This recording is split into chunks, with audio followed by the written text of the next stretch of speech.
ایک بار بابا گرو نانک اپنے مرید سے کہنے لگا، مظلوم کربلا حضرت امام حسین علیہ السلام کا غم منایا کرو۔ تو وہ مرید بابا گرو نانک سے کہنے لگا، وہ تو مسلمانوں کے پیشوا ہیں۔ بابا گرو نانک نے کہا، اچھا تو میں کون ہوں؟ وہ مرید کہنے لگا، آپ ہمارے گرو ہیں۔ اس پر بابا گرو نانک نے اپنے مرید سے کہا، میں جو کہوں گا وہ تم کرو گے؟ تو مرید نے کہا، میں کروں گا۔ تو بابا گرو نانک نے کہا، جاؤ گھر میں جاؤ اور اپنے بہن سے شادی کر لو۔ مرید نے کہا، بابا جی یہ اب کیا کہہ رہے ہیں، یہ کیسے ہو سکتا ہے؟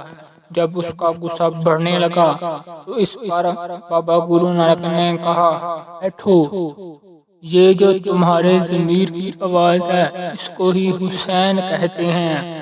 آج جو انسان بہن سے شادی کرنے کو گناہ سمجھتا ہے، یہ تمیز حضرت امام حسین کی دی ہوئی ہے۔ آج جو حلال اور حرام کی تمیز ہے وہ ہمیں حضرت امام حسین کی قربانی سے ملتا ہے۔ لہذا حضرت امام حسین صرف مسلمانوں کے پیشوا نہیں، ساری انسانیت کے پیشوا ہیں۔